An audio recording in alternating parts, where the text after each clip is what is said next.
കേര കർഷകർക്ക് കനത്ത തിരിച്ചടി നൽകി തേങ്ങ വിലയിൽ വൻ ഇടിവ്. പച്ചത്തേങ്ങ, കൊപ്ര എന്നിവ 2 വർഷം മുൻപത്തെ വിലയിലേക്ക് താഴ്ന്നു.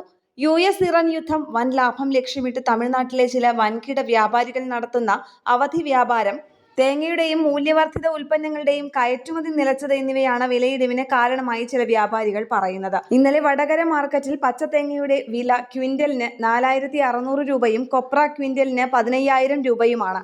1000 കൊട്ടത്തേങ്ങയ്ക്ക് 30,500 രൂപ വരെ കിട്ടിയിരുന്നത് 25,000 കുറഞ്ഞു. 2025 നവംബർ 13-ന് പച്ചത്തേങ്ങ വില ക്വിന്റലിന് 7400 രൂപ വരെ ഉയർന്നിരുന്നു. അന്ന് കൊപ്രയ്ക്ക് ക്വിന്റലിന് 22,750 രൂപയും കൊട്ടത്തേങ്ങ വില 1000 എണ്ണത്തിന് 33,500 രൂപയുമായിരുന്നു വില. ഡിസംബറോടെയാണ് വിലയിടിവ് പ്രകടമായത്. പച്ചത്തേങ്ങയ്ക്ക് 5,900 രൂപയായും കൊപ്ര 20,300 രൂപയായും കൊട്ടത്തേങ്ങയ്ക്ക് 31,000 രൂപയായും കുറഞ്ഞു.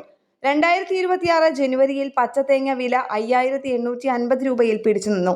ഫെബ്രുവരിയിൽ ചെറിയ മാറ്റം കണ്ടു, 5,950 രൂപയായി ഉയർന്നു. എന്നാൽ കൊപ്ര 20,000 രൂപയിൽ നിന്ന് 18,800 കുറഞ്ഞു. കൊട്ടത്തേങ്ങ 22,500 രൂപയിൽ നിന്ന് 29,500 ഉയർന്നു. മാർച്ച് ആദ്യം പച്ചത്തേങ്ങ വില 4,800 രൂപയായി കുറഞ്ഞു. കൊപ്ര 15,000-ഉം കൊട്ടത്തേങ്ങ 25,000-ഉമായി. 2024 തുടക്കത്തിൽ പച്ചത്തേങ്ങയ്ക്ക് 3,200 രൂപയും കൊട്ടത്തേങ്ങയ്ക്ക് 8,600 രൂപയുമായിരുന്നു. അതാണ് 7,400 രൂപയും 33,500 രൂപയുമായി ഉയർന്നത്. ഇക്കണക്കിന് പോയാൽ താങ്ങുവിലയേക്കാളും താഴുമോ എന്നാണ് കർഷകരുടെ ഭയം. 11,582 രൂപയാണ് കൊപ്രയുടെ താങ്ങുവില. പച്ചത്തേങ്ങയുടേത് 3,400 രൂപയും. വിലക്കുറവ് ഉപയോക്താക്കൾക്ക് മെച്ചമാണെങ്കിലും കർഷകരെ ദോഷകരമായി ബാധിക്കും.